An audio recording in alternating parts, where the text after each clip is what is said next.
কথায় বলে মাছে ভাতে বাঙালি, মাছ খেতে পছন্দ করে না এরকম বাঙালি খুব কম দেখা মিলে। এবার 122টি মাছ ভাজার হদিশ মিলেছে এক জায়গায়।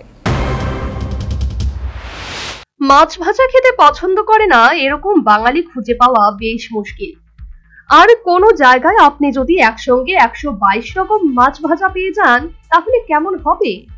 মাছ প্রেমিকদের জন্য নিউজ ভ্যানগার্ড দিচ্ছে একটা সুলভ সন্ধান। পশ্চিমবঙ্গের ফ্রেজারগঞ্জের বকখালি পর্যটন মানচিত্রে একটি উজ্জ্বল নাম।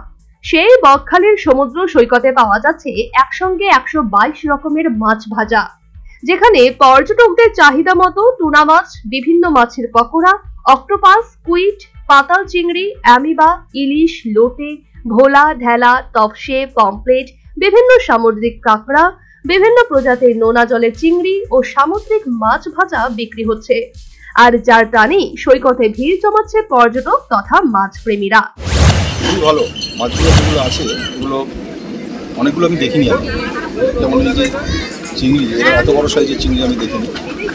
তারপরে এগুলো মনে হচ্ছে অক্টোপাসের মতন স্পিড, আচ্ছা সেই জিনিসগুলো অনেকগুলো আমি দেখিনি। এখানে অনেক ভ্যারাইটি, অনেকগুলো দোকান দেখছি। এই দোকানে অনেকগুলো মাছ আছে যেগুলো আমি দেখিনি। আমি বারাসাত থেকে এসেছি, তো খুবই ভালো। কেমন লাগছে এই মাছগুলো? হ্যাঁ, দারুণ লাগছে। এখনো টেস্ট করিনি, সবে এলাম, খুবই ভালো লাগছে। একসঙ্গে 122 রকমের মাছ ভাজা ভারতের অন্য কোনো সমুদ্রের সৈকতে পাওয়া যায় কিনা তা জানা যায়নি। এবারের মাছ ভাজাকে কেন্দ্র করেই অর্থনীতিতে জোয়ার আনতে চলেছে বকখালি। প্রসঙ্গত, পশ্চিমবঙ্গের অন্যান্য পর্যটন কেন্দ্রগুলি থেকে বকখালি একটু পিছিয়ে, কিন্তু তাদের মাছ ভাজা দীঘা, মন্দারমণির মতো সমুদ্র সৈকতগুলোকে পেছনে ফেলে দিচ্ছে। তবে বকখালির মাছ ভাজা কতটা হাইজেনিক তা নিয়ে কিন্তু অনেকেই প্রশ্ন তুলেছে। তবু মাছ ভাজা খেতে পর্যটকরা ভিড় জমাচ্ছে বকখালিতে। Bureau report, news vanguard.